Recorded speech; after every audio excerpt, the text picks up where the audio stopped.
How are we all doing? We good? So I talk about Tinder. Now, for those that don't know, Tinder is a dating app, and it's similar to like when you find a nice bit of furniture from the IKEA website. You know, you're excited to get it home, but when it arrives, it's a little bit big. But it's fine. You make do. You make plans for the future, and then you realise she's got a few screws loose.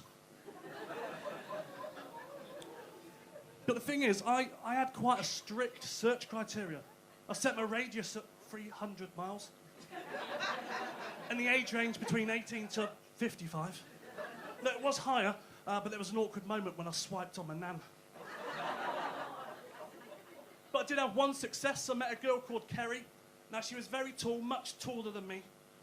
And she did ask at the beginning if her size would be an issue. And I said, absolutely not. Turns out when she saw me naked for the first time, size was an issue. I did explain that it grows sometimes. And the 69 we shared was awkward. She was too tall and ended up sucking on my big toe.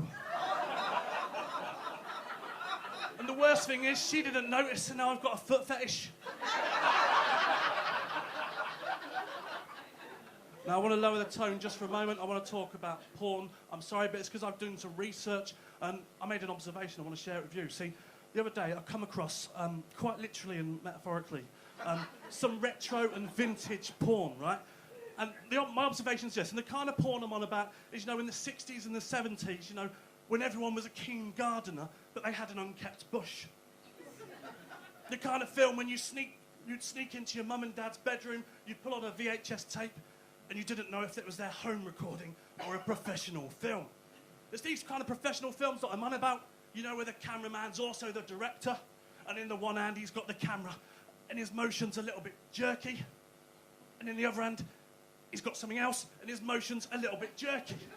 And yet, despite all that, he's managing to have a cigarette. You don't find talent like that anymore. But my observation is this. Why do the porn stars in these retro films all sound like they've stubbed their toe? It's like, It's like, sound like they've hit their thumb doing DIY, doesn't it? It's like, But not like modern porn stars. No, modern porn stars, they sound like they've just won 20 quid at Mecca Bingo. It's like, oh, yes! Or do they sound like my missus? Oh, it's the back door locked. Did you hear something? I'm definitely sure the back door's not locked. Go check, go check.